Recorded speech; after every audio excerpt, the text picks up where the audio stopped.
제발 그러면 안 돼. 안녕하세요, 여러분. 오늘 제가 여러분께 들려드릴 이야기는 한 골든 리트리버가 1년이라는 긴 시간 동안 홀로 지켜온 비밀에 관한 이야기입니다. 어쩌면 이 이야기를 들으시는 분들 중 일부는 이것을 단순한 우연의 일치라고 생각하실 수도 있을 것입니다. 하지만 이 이야기를 끝까지 듣고 나신다면 아마도 여러분의 생각이 조금은 달라질지도 모릅니다. 그리고 우리 곁에서 함께 살아가는 반려동물들이 우리에게 전하는 메시지가 얼마나 특별하고 소중한 것인지, 그들의 감각과 직관이 얼마나 놀라운 것인지 새삼 깨닫게 되실 겁니다. 이것은 승우 씨라는 분이 직접 저에게 보내온 사연입니다. 자, 그럼 이제 시작하겠습니다. 편안하게 앉아서 이 특별한 이야기에 귀 기울여 주시기 바랍니다. 제 아버지는 평생 개를 키우고 싶어 하셨어요. 하지만 단 한 번도 그 소원을 이루지 못하셨죠. 승우 씨의 이야기는 이렇게 시작됩니다. 승우 씨의 아버지 김영철 씨는 70평생을 살아오시면서 한 번도 개를 키워본 적이 없었습니다. 어린 시절에는 집안 형편이 너무 어려워서 그럴 여유가 없었고, 청년 시절에는 공장에서 일하느라 바빴으며, 중년에는 가족을 부양하기 위해 밤낮으로 일만 했습니다. 그리고 노년에 접어들어서는 당뇨와 고혈압으로 건강이 좋지 않아 개를 키울 엄두를 내지 못했습니다. 하지만 아버지는 늘 개를 좋아하셨습니다. 산책을 나갔다가 개를 만나면 꼭 멈춰서서 쓰다듬어 주셨고, TV에서 개가 나오는 프로그램이 나오면 빠짐없이 챙겨보셨습니다. 특히 골든 리트리버를 정말 좋아하셨다고 합니다. 아버지가 자주 말씀하셨어요. 나도 나중에 여유가 생기면 골든 리트리버 한 마리 키워야지라고요. 하지만 그 나중은 계속 미뤄졌고, 결국 아버지는 한 번도 개를 키워보지 못하셨죠.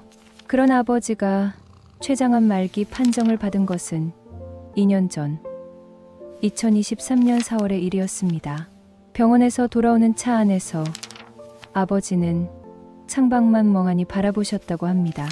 승우 씨는 뒷자리에서 그런 아버지를 바라보며 눈물을 참아야 했습니다. 시한부 선고였습니다. 의사는 길어야 1년이라고 했습니다. 집에 도착해서도 아버지는 한참 동안 말씀이 없으셨어요. 그러다가 갑자기 이렇게 말씀하셨죠. 승우야, 나 개 한 마리 키워도 되겠니? 그 순간을 승우 씨는 평생 잊을 수 없다고 합니다. 죽음을 선고받고 돌아온 아버지가 가장 먼저 하신 말씀이 개를 키우고 싶다는 것이었으니까요. 저는 그 자리에서 바로 대답했어요. 아버지, 물론이죠. 당연히 키우셔야죠. 어머니와 누나도 모두 찬성했습니다. 그렇게 가족들은 아버지의 마지막 소원을 들어드리기로 했습니다. 승우 씨는 인터넷을 뒤지고 지인들에게 물어보며 분양받을 수 있는 골든 리트리버를 찾기 시작했습니다. 그리고 2주 후 경기도의 한 농가에서 생후 3개월 된 골든 리트리버 한 마리를 분양받을 수 있었습니다. 황금색 털의 검은 눈망울을 가진 정말 귀여운 강아지였습니다. 보리를 처음 데려온 날 아버지 표정은 정말 환했어요. 그렇게 환하게 웃으시는 모습을 본 게 도대체 몇 년 만인지 모르겠더라고요. 아버지는 강아지를 두 팔로 조심스럽게 안으셨습니다. 그리고 한참을 그렇게 안고만 계셨다고 합니다. 강아지도 신기하게 전혀 낯설어하지 않고 아버지 품에서 편안하게 있었습니다. 이름은 뭐라고 하지? 아버지가 지어주세요. 그럼 보리라고 하자. 우리나라 개니까 우리나라 곡식 이름이 좋겠다. 그렇게 골든 리트리버 보리가 김영수 씨 가족의 일원이 되었습니다. 보리는 집에 온 첫날부터 아버지 곁을 떠나지 않았습니다. 아버지가 침대에 누우시면 보리는 침대 옆 바닥에 자리를 잡았습니다. 아버지가 거실로 나오시면 보리도 따라 나왔습니다. 아버지가 화장실에 가실 때도 보리는 문 앞에서 기다렸습니다. 정말 신기했어요. 보리는 아버지 곁에서만큼은 완전히 다른 개가 됐거든요. 승우 씨나 어머니, 누나와 있을 때 보리는 평범한 강아지였습니다. 장난도 치고 뛰어놀고 때로는 말썽도 부렸습니다. 슬리퍼를 물어뜯기도 하고 휴지를 온 집안에 흩뿌려 놓기도 했습니다. 하지만 아버지 곁에서만큼은 달랐습니다. 보리는 아버지 앞에서는 절대 짖지 않았습니다.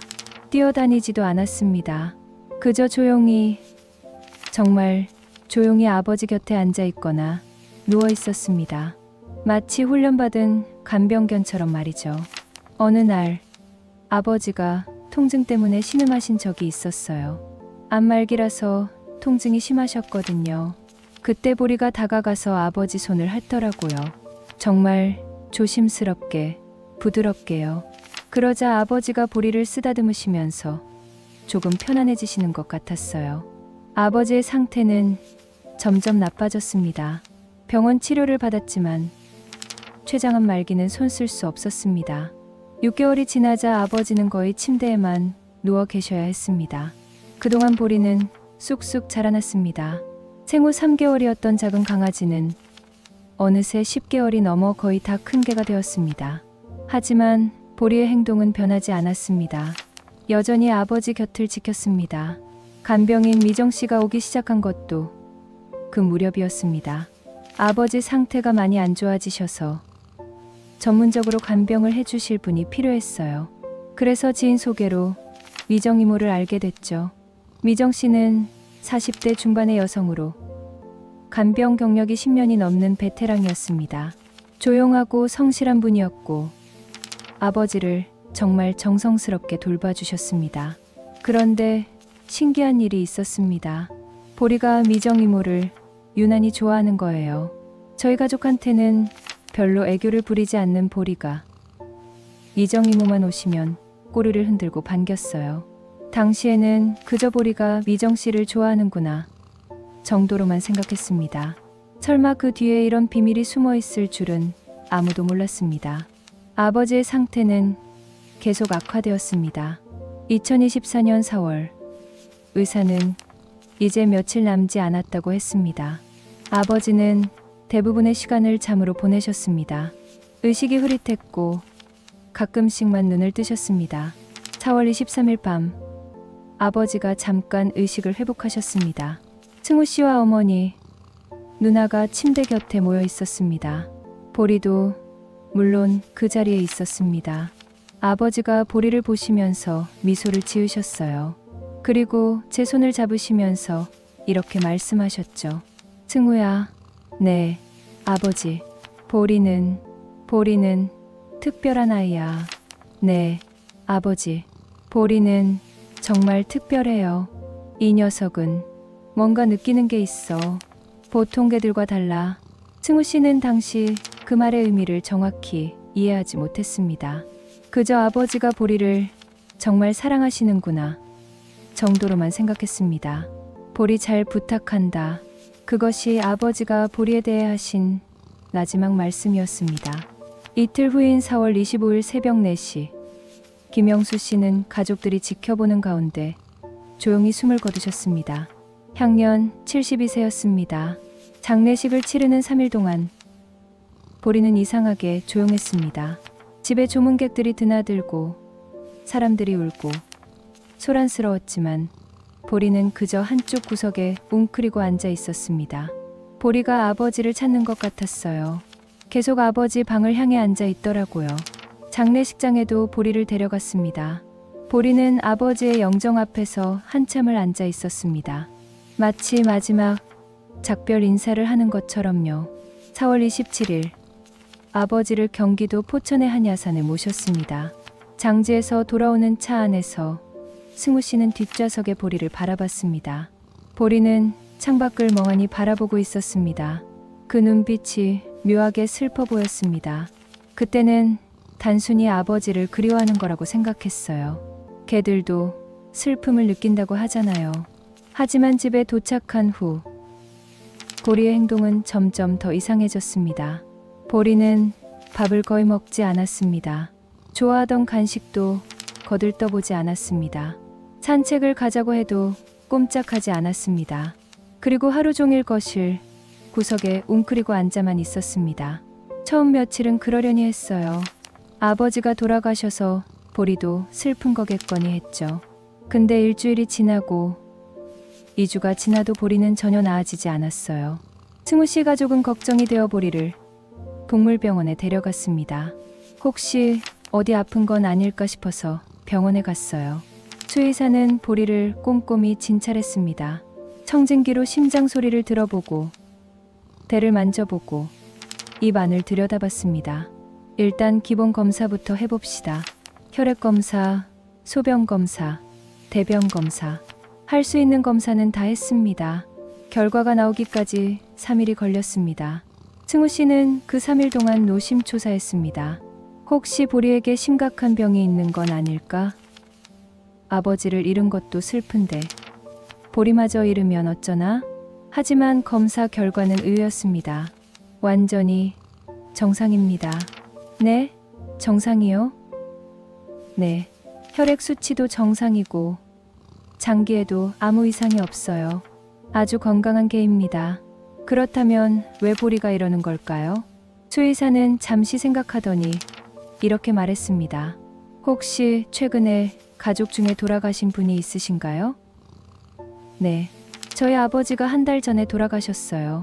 아, 그렇군요. 그럼 반려동물 상실증일 가능성이 높습니다. 반려동물 상실증이요? 네. 개들도 함께 살던 사람이나 동물이 죽으면 깊은 슬픔을 느낍니다. 우울증에 빠지기도 하죠. 보리가 지금 그런 상태인 것 같네요. 수의사는 시간이 지나면 나아질 거라고 했습니다. 보통 몇 주에서 몇 달 정도 걸린다고 했습니다. 보리에게 관심을 많이 주시고 좋아하는 활동을 함께 하면서 천천히 회복할 수 있게 도와주세요. 승우 씨 가족은 수의사의 말을 따랐습니다. 보리와 산책도 하고 함께 놀아주고 좋아하는 간식도 챙겨줬습니다. 하지만 한 달이 지나도 2달이 지나도 보리는 나아지지 않았습니다. 시간이 지나면서 승우 씨는 보리를 더 세심하게 관찰하기 시작했습니다. 그러면서 이상한 점들을 발견했습니다. 첫째, 보리의 행동에는 일정한 패턴이 있었습니다.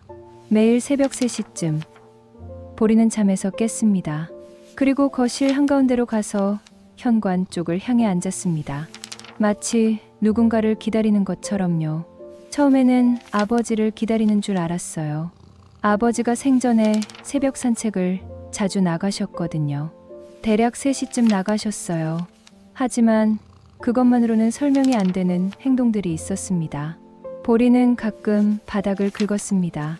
앞발로 마루 바닥을 계속 긁는 것이었습니다. 마치 뭔가를 파려는 것 같았어요.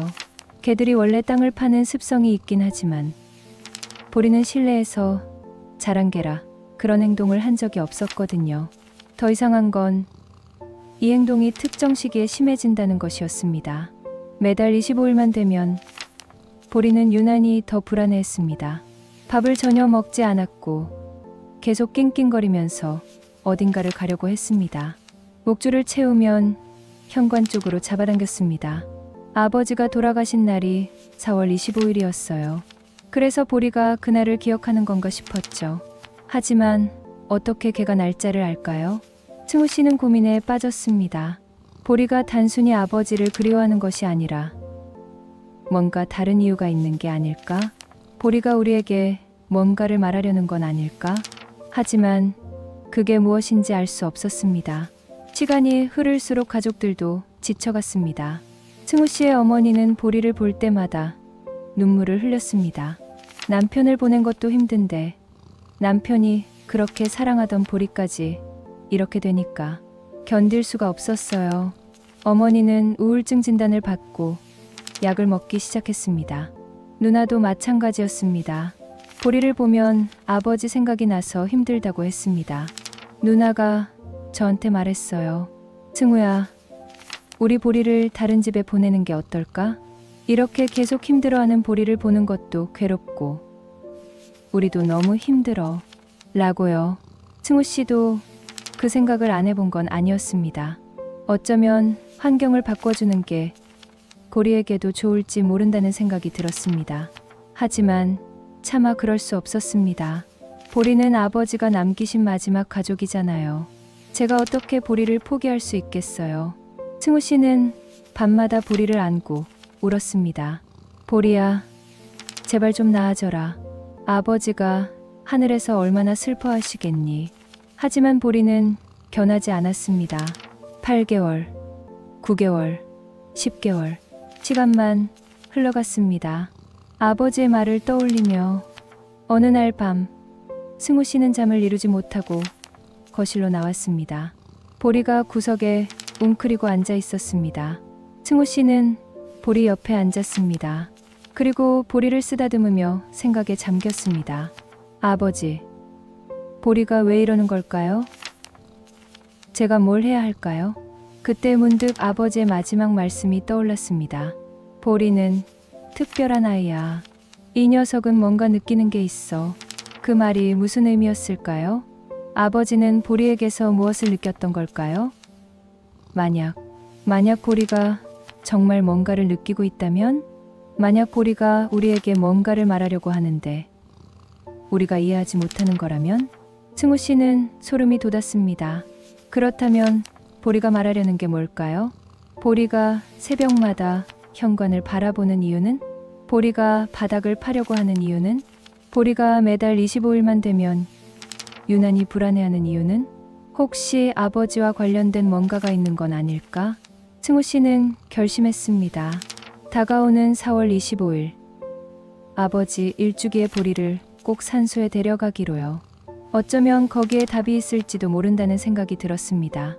일주기를 앞두고 2025년 4월이 되었습니다. 벌써 아버지가 돌아가신 지 1년이 되어가는 것이었습니다. 승우 씨 가족은 일주기 성묘 준비를 했습니다. 원래는 제사를 지낼 생각이었는데 아버지가 생전에 그런 거 하지 말라고 하셨어요. 대신 산소에 가서 간단히 인사만 드리기로 했죠. 4월 24일 밤 승우 씨는 보리에게 말했습니다. 보리야, 내일 아버지 산소에 가는 거 알지? 너도 같이 갈래? 보리가 고개를 들었습니다. 그리고 승우 씨를 똑바로 쳐다봤습니다. 1년 만에 처음 보는 또렷한 눈빛이었습니다. 보리가 제 눈을 보는 거예요. 1년 동안 거의 눈도 마주치지 않던 보리가요. 그리고 보리가 꼬리를 한번 흔들었습니다. 승우 씨는 눈물이 날 것 같았습니다. 그래, 같이 가자. 아버지 보러 가자. 4월 25일 아침 7시 승우 씨 가족은 집을 나섰습니다. 승우 씨, 어머니, 누나, 그리고 보리. 아버지 산소는 경기도 포천시의 한 야산에 있었습니다. 서울에서 차로 2시간 정도 걸리는 거리였습니다. 차에 타자마자 보리의 행동이 달라졌습니다. 평소에는 차에 타면 바로 잠이 들곤 했는데 그날은 계속 깨어 있었습니다. 보리가 창밖만 계속 쳐다봤어요. 그리고 가끔씩 낑낑거렸어요. 승우야, 보리가 참을미하는 거 아니니? 어머니가 걱정스럽게 물었습니다. 아니에요, 어머니. 참을미는 아닌 것 같아요. 승우 씨가 보기에 보리는 참을미를 하는 게 아니었습니다. 보리는 빨리 가고 싶어 하는 것 같았습니다. 고속도로를 달리는 내내 보리는 불안해했습니다. 자리에서 일어났다 앉았다를 반복했고 계속 킁킁거리며 냄새를 맡았습니다. 진정해, 보리야. 곧 도착해. 승우 씨가 보리를 쓰다듬었지만 보리는 진정하지 못했습니다. 오전 9시쯤 포천에 도착했습니다. 야산 입구에 차를 세우고 등산로를 따라 15분 정도 걸어 올라가야 했습니다. 차에서 내리자마자 보리가 갑자기 줄을 잡아당겼습니다. 보리야. 승우 씨는 넘어질 뻔했습니다. 보리의 힘이 워낙 세서 목줄을 잡고 있던 승우 씨가 앞으로 쏠렸습니다. 보리가 뭔가에 홀린 것처럼 산을 향해 달려가려고 했어요. 제가 간신히 붙잡았죠. 보리야, 천천히 가자. 아버지, 어디 안 가셔. 하지만 보리는 진정하지 않았습니다. 계속 앞으로 나아가려고 했습니다. 어머니, 누나, 먼저 올라가세요. 저는 보리 때문에 천천히 갈게요. 어머니와 누나가 먼저 산을 올라갔습니다. 승우 씨는 보리와 함께 천천히 등산로를 따라 올라갔습니다. 아니, 천천히라고 하기는 어려웠습니다. 보리가 계속 잡아당겨서 승우 씨는 거의 뛰다시피 올라가야 했습니다. 보리야, 왜 이래? 진정해. 하지만 보리는 듣지 않았습니다. 산을 올라가는 15분 동안 승우 씨는 보리에게 계속 끌려다녔습니다. 그리고 드디어 아버지 산소가 보이는 곳에 도착했습니다. 아버지 산소는 야산 중턱의 평평한 곳에 있었습니다. 주변에 소나무 몇 그루가 있었고 조금 떨어진 곳에 다른 묘들도 몇 개 있었습니다. 어머니와 누나는 이미 도착해서 아버지 묘 앞에 앉아 있었습니다.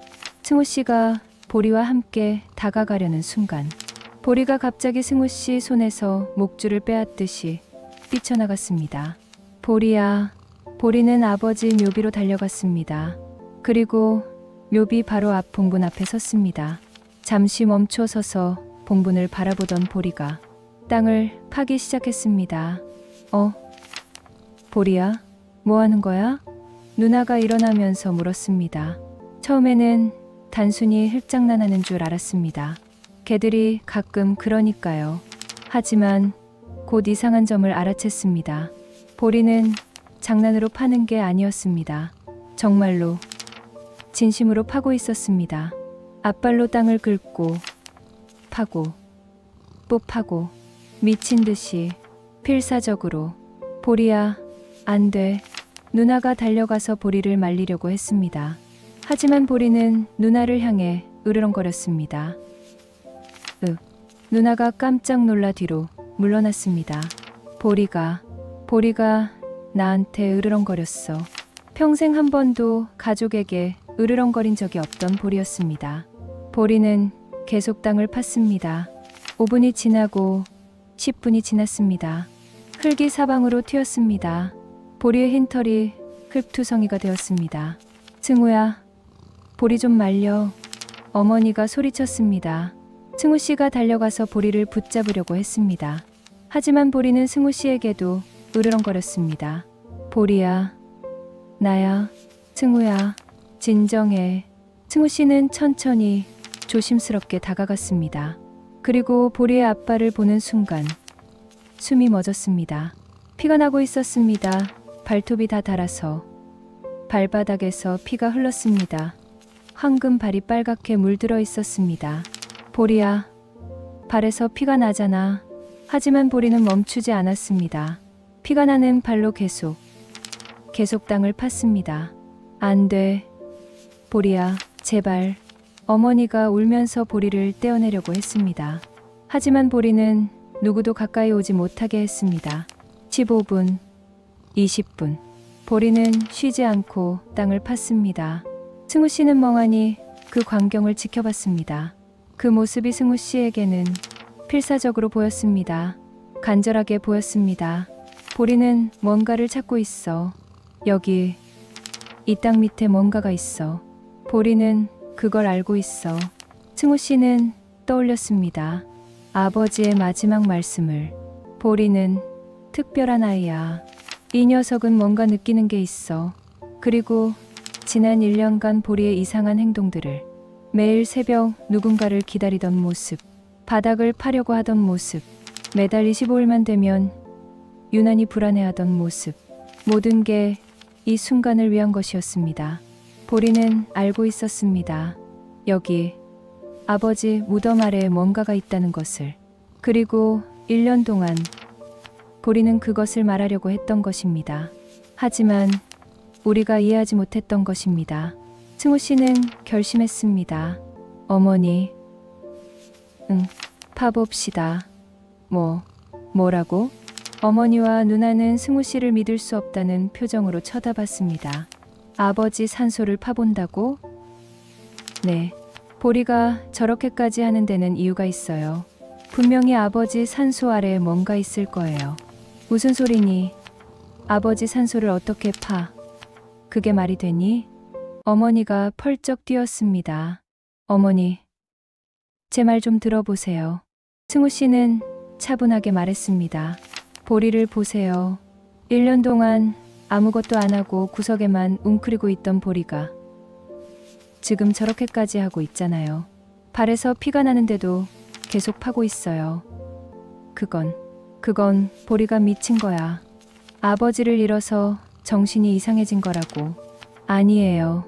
어머니, 보리는 정신이 이상한 게 아니에요. 보리는 우리에게 뭔가를 말하려고 하는 거예요. 승우야, 너도 미친 거 아니니? 누나가 걱정스럽게 물었습니다. 누나, 아버지 마지막 말씀 기억해요? 보리는 특별한 아이라고 하셨잖아요. 뭔가를 느끼는 게 있다고 하셨어요. 그건 그냥 하신 말씀이지. 아니에요. 아버지는 정말로 보리에게서 뭔가를 느끼셨던 거예요. 그리고 지금 보리가 그걸 증명하고 있어요. 승우 씨는 어머니 손을 잡았습니다. 어머니, 제발 한 번만 믿어주세요. 만약 아무것도 없으면 제가 책임질게요. 하지만 만약 정말로 뭔가가 있다면 아버지도 원하실 거예요. 그걸 찾아내는 게. 어머니는 한참을 고민했습니다. 보리는 여전히 땅을 파고 있었습니다. 알았다. 어머니가 한숨을 쉬며 말했습니다. 하지만 만약 아무것도 없으면 너 혼자 책임지는 거다. 알았지? 네, 어머니. 승우 씨는 차로 내려가서 트렁크에서 삽을 꺼내왔습니다. 원래 묘 주변 풀을 정리하려고 가져온 것이었는데 이렇게 쓰게 될 줄은 몰랐습니다. 보리야, 잠깐만 비켜. 승우 씨가 다가가자 이번에는 보리가 으르렁거리지 않았습니다. 오히려 옆으로 비켜나면서 승우 씨를 바라봤습니다. 마치 내가 해줘라고 말하는 것 같았습니다. 승우 씨는 삽을 들고 보리가 파던 자리를 팠습니다. 처음에는 조심스럽게 천천히 팠습니다. 아버지 관을 건드리면 안 되니까요.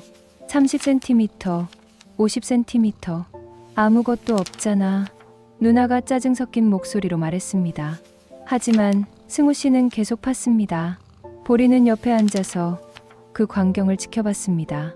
숨을 헐떡이면서도 눈을 떼지 않았습니다. 70cm, 1m. 승우야, 그만해. 정말 아무것도 없어. 어머니도 말렸습니다. 하지만 승우 씨는 멈추지 않았습니다. 1m 20cm, 1m 40cm, 그리고 1m 50cm쯤 되었을 때 쿵! 삽이 딱딱한 무언가에 부딪혔습니다. 승우 씨는 멈췄습니다. 뭐야? 뭐가 있어? 누나가 달려왔습니다. 승우 씨는 조심스럽게 삽으로 주변 흙을 걷어냈습니다. 그리고 손으로 직접 흙을 파냈습니다. 거기에는 작은 나무 상자가 있었습니다. 이게 뭐야? 승우 씨는 조심스럽게 상자를 꺼냈습니다. 가로 30cm, 세로 20cm 정도 되는 작은 상자였습니다. 흙을 털어내자 상자의 모습이 드러났습니다. 그것은 유골함이었습니다. 유골함? 왜 여기에 유골함이? 어머니가 놀라서 물었습니다. 승우 씨는 유골함 표면의 흙을 조심스럽게 닦아냈습니다. 그러자 작은 명패가 보였습니다. 거기에는 이렇게 적혀 있었습니다.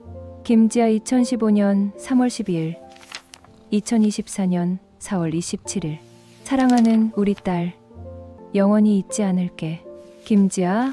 이게 누구야? 가족들은 모두 고개를 갸우뚱했습니다. 들어본 적도 없는 이름이었습니다. 2024년 4월 27일. 잠깐. 그게 아버지가 돌아가신 지 이틀 후잖아? 누나가 날짜를 계산하며 말했습니다. 왜 아버지 산소 아래에 다른 사람의 유골이 묻혀 있는 거야? 아무도 대답할 수 없었습니다. 보리는 유골함을 바라보며 조용히 앉아 있었습니다. 마치 내가 말했잖아 라고 하는 것 같았습니다. 혼란에 빠진 가족들은 일단 경찰에 신고하기로 했습니다. 승우 씨가 112에 전화를 걸었습니다. 여보세요. 신고하려고 하는데요. 저희 아버지 산소 아래에서 다른 사람의 유골함을 발견했어요. 네? 유골함이요? 경찰도 황당해하는 목소리였습니다. 30분 후 포천경찰서에서 경찰관 2명이 도착했습니다. 여기가 어디죠? 여기입니다. 저희 아버지 산소예요. 경찰관들은 유골함을 확인했습니다. 이건 불법 매장이네요. 남의 묘에 무단으로 유골을 묻은 거죠. 그럼 이 김지아라는 사람이 누군지 아세요? 일단 신원 확인을 해봐야겠습니다. 유골함을 증거물로 가져가겠습니다. 유골함은 경찰이 가져갔고 승우 씨 가족은 경찰서로 가서 조사를 받아야 했습니다. 승우 씨 가족은 각각 조사를 받았습니다. 언제 아버님을 이곳에 모셨습니까? 2024년 4월 27일입니다. 그 전후로 이상한 점을 발견하신 적 있습니까? 아니요. 전혀요. 산소를 조성할 때 다른 사람의 유골이 있다는 걸 아셨습니까? 아니요. 전혀 몰랐어요. 오늘 처음 알았습니다. 조사는 2시간 넘게 이어졌습니다. 당연히 승우 씨 가족은 아무것도 몰랐습니다. 누가 왜 유골을 그곳에 묻었는지 전혀 알 수 없었습니다.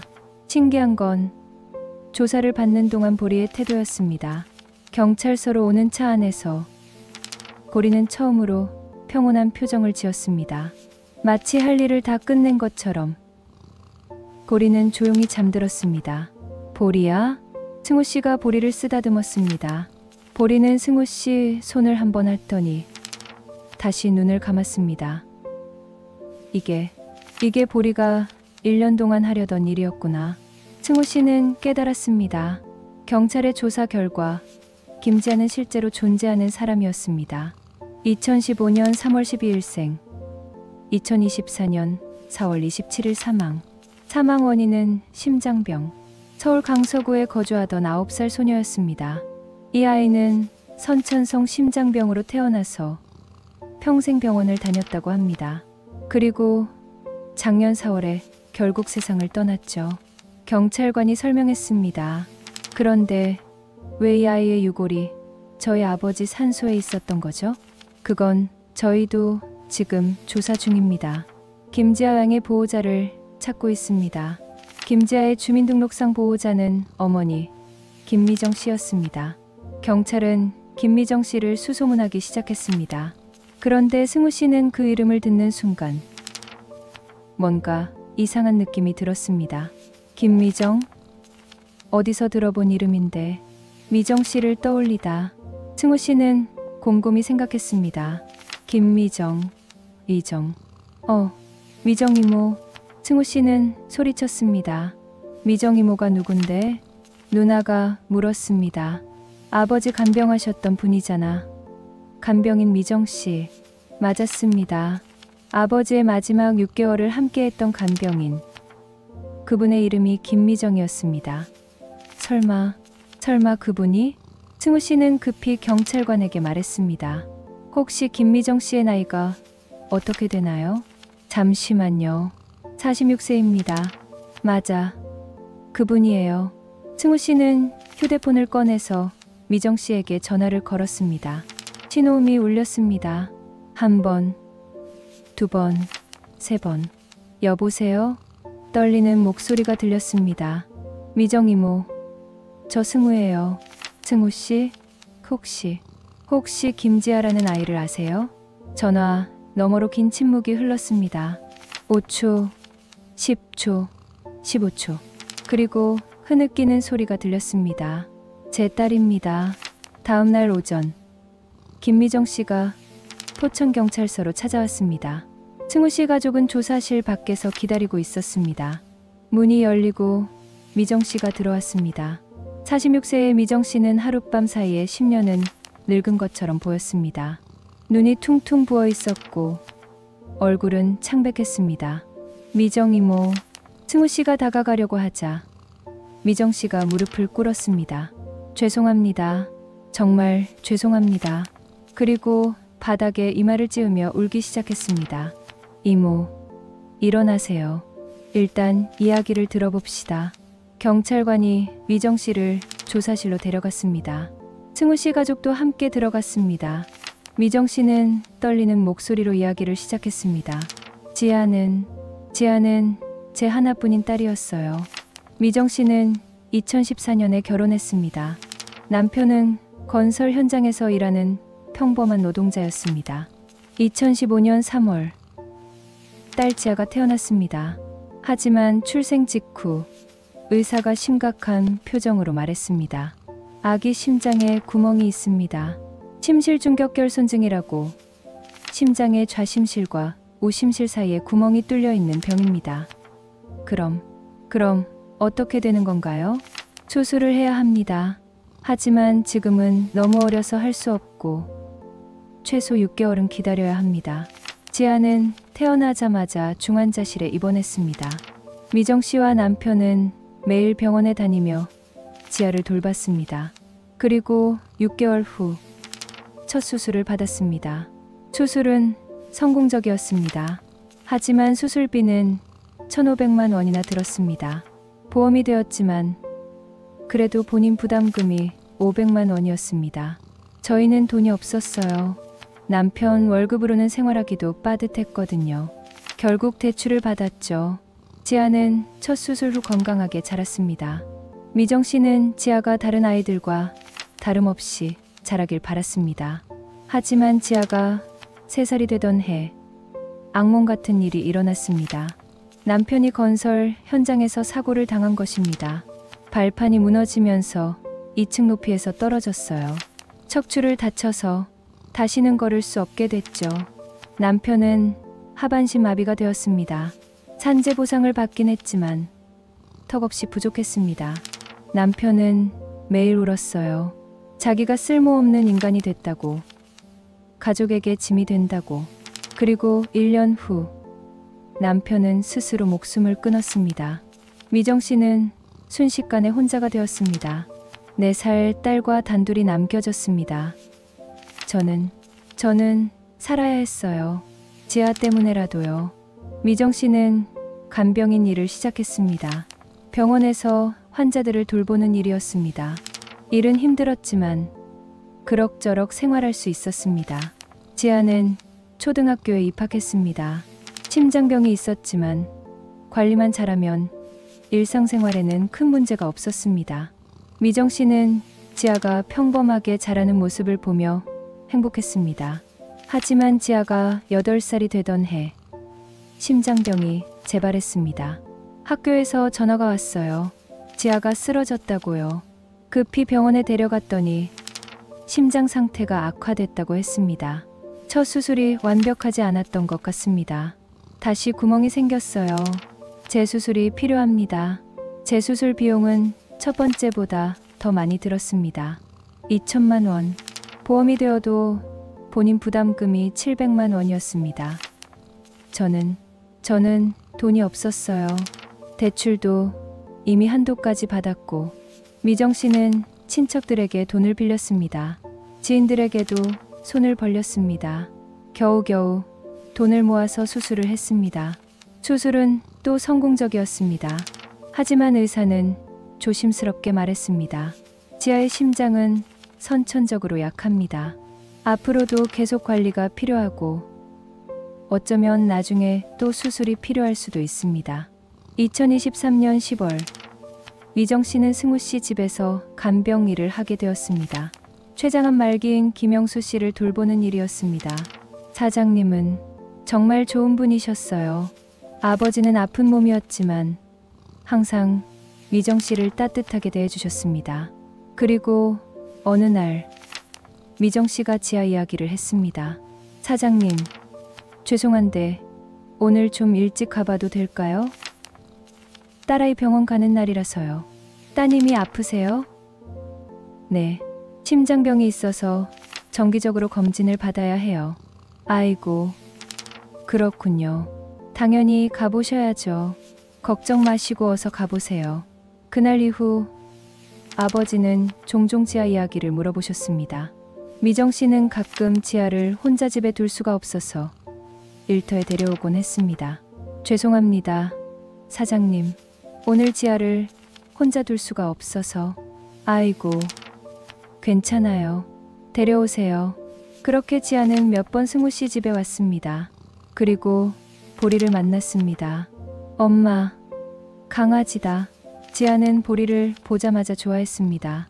보리도 지아를 좋아했습니다. 신기했어요. 보리는 사장님 외에는 별로 친하지 않았는데 지아한테만큼은 꼬리를 흔들며 다가갔거든요. 지아는 보리와 놀았습니다. 보리 털을 쓰다듬고 공을 던져주고 함께 뛰어놀았습니다. 지아가 정말 행복해했어요. 집에서는 개를 키울 수 없었거든요. 좁은 원룸이라서요. 아버지도 지아와 보리가 노는 모습을 흐뭇하게 바라보셨습니다. 미정씨, 지아 많이 데려오세요. 보리도 좋아하고 저도 아이들 보니까 좋네요. 그렇게 지아는 일주일에 한두 번씩 승우씨 집에 왔습니다. 아버지는 지아를 정말 예뻐하셨습니다. 지아가 그림 그리는 걸 좋아한다는 걸 알고는 72색 색연필 세트를 사주시기도 했습니다.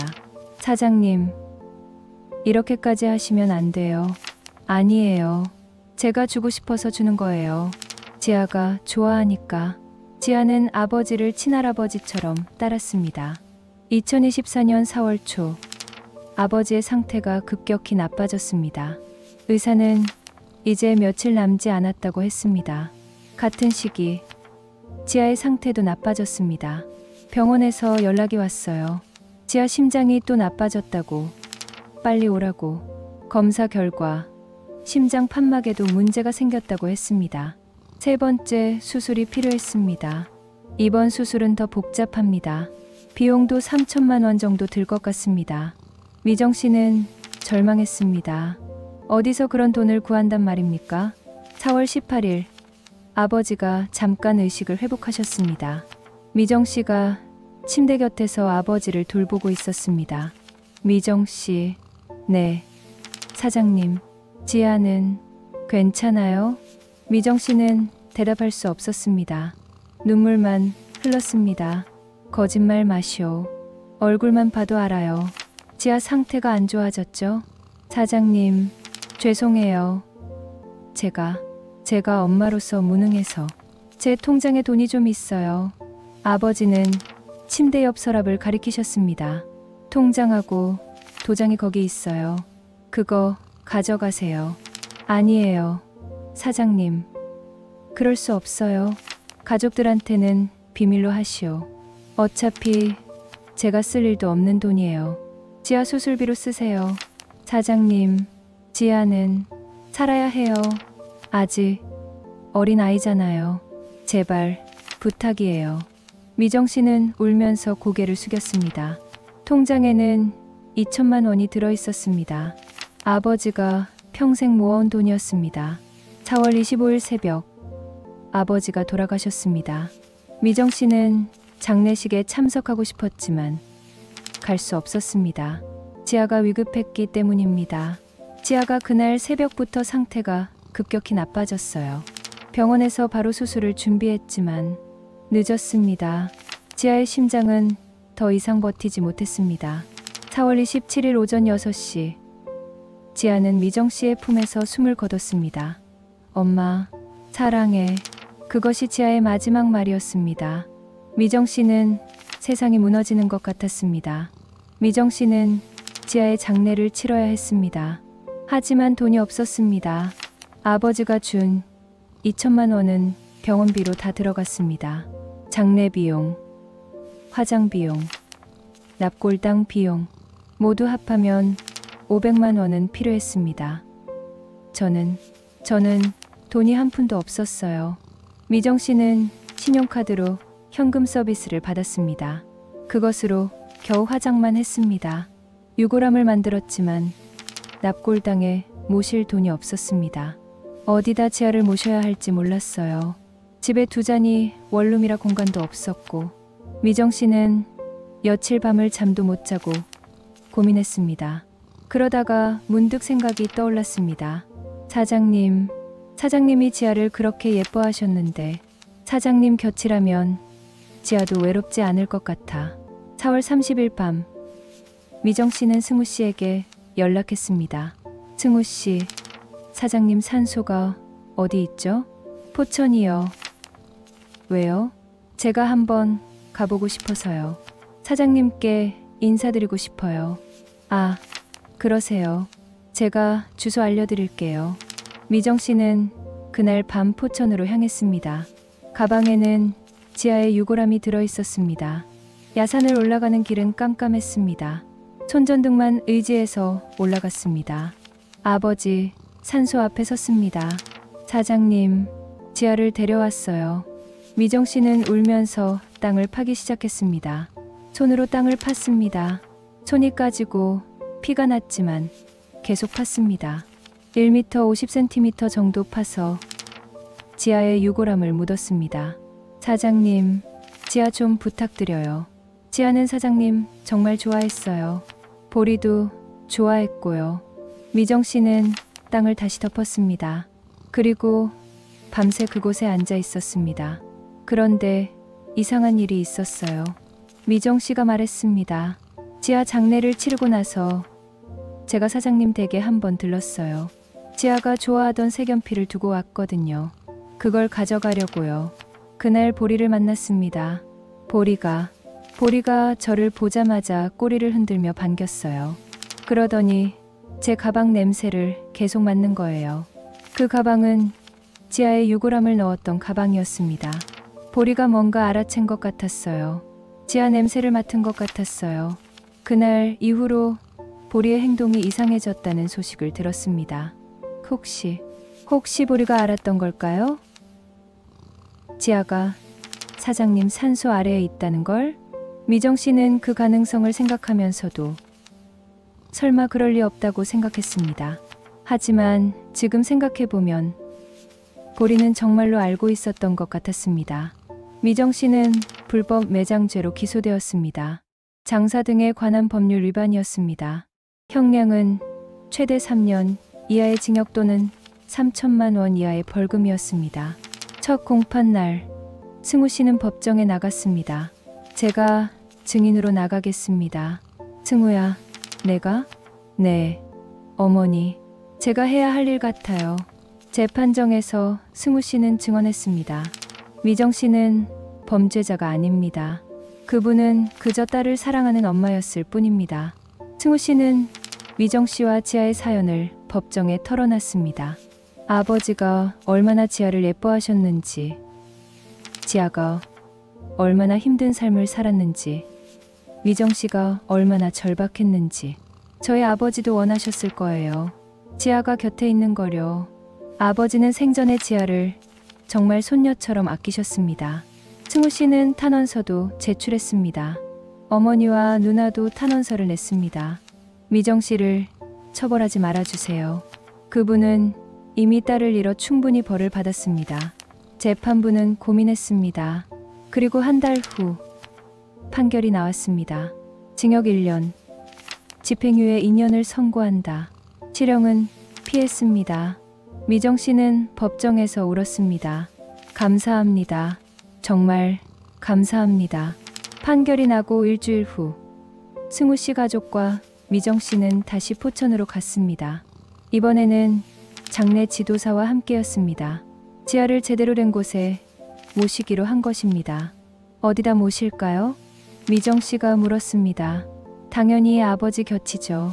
승우 씨가 대답했습니다. 아버지 산소 바로 옆에 작은 묘를 만듭시다. 그럼 아버지도 외롭지 않으실 거예요. 아버지 산소에서 2m 떨어진 곳에 지하에 묘를 만들었습니다. 작은 묘비도 세웠습니다. 김지하 2015년 3월 12일, 2024년 4월 27일.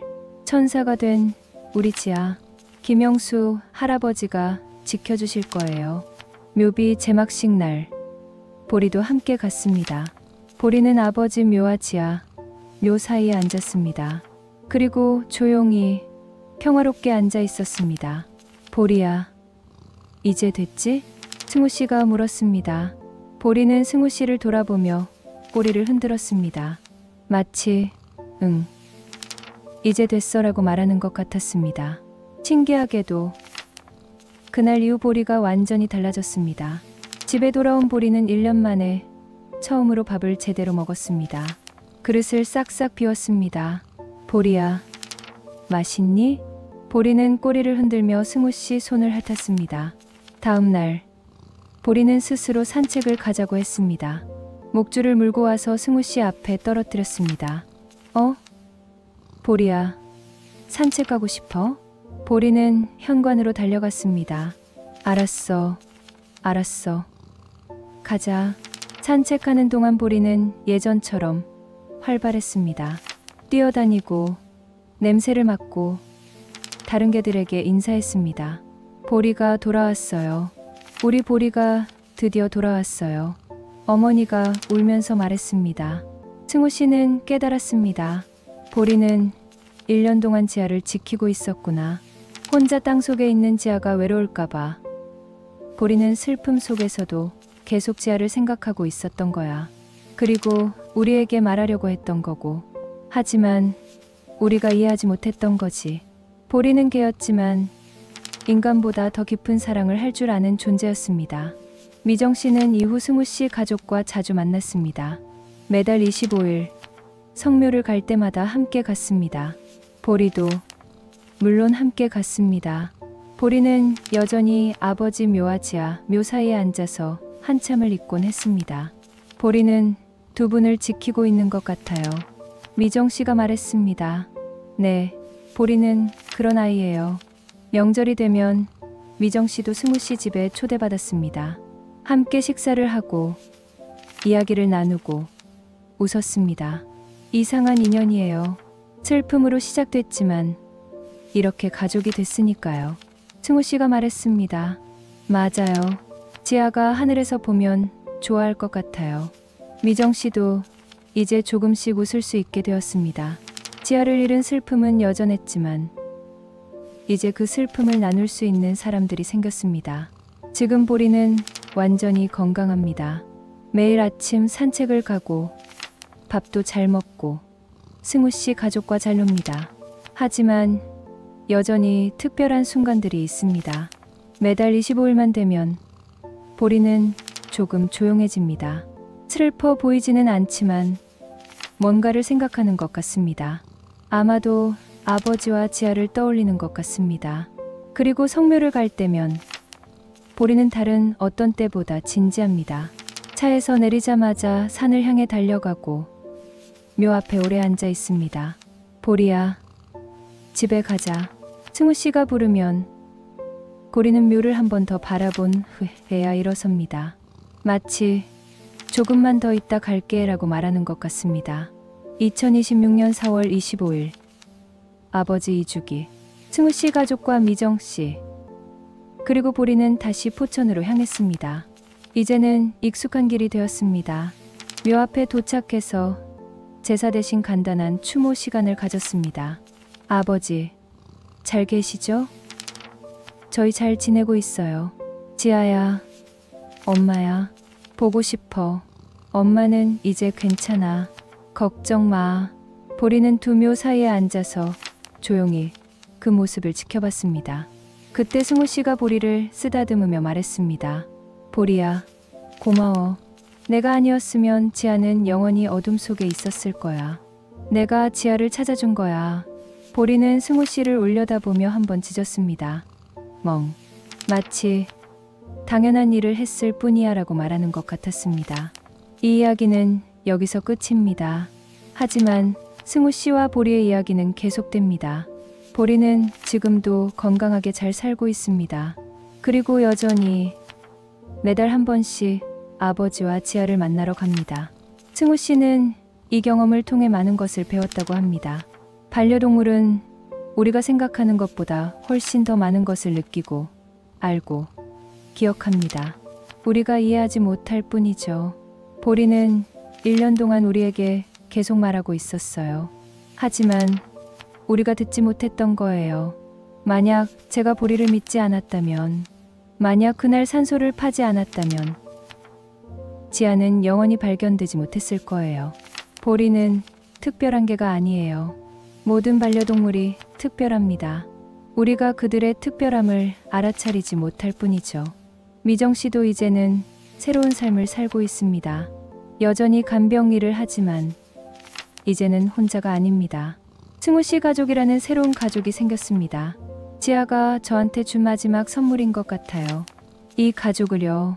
그리고 보리는 여전히 특별한 개입니다. 아니, 처음부터 특별한 개였습니다. 아버지가 마지막으로 하신 말씀처럼 보리는 특별한 아이야. 이 녀석은 뭔가 느끼는 게 있어. 우리는 반려동물을 애완동물이라고 부르곤 합니다.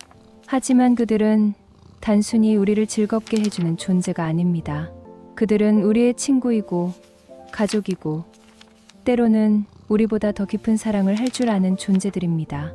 보리는 그것을 증명했습니다. 1년이라는 긴 시간 동안 보리는 슬픔과 외로움 속에서도 지아를 지켰습니다. 그리고 마침내 지아를 세상에 알렸습니다. 여러분 곁에도 보리 같은 반려동물이 있나요? 오늘 집에 돌아가시면 한번 안아주세요. 그리고 말해주세요. 사랑해. 고마워. 넌 특별해. 여러분의 반려동물도 지금 이 순간에도 여러분을 위해 무언가를 지키고 있을지 모르니까요. 우리가 알아차리지 못하는 방식으로, 우리가 이해하지 못하는 언어로, 하지만 분명히 사랑으로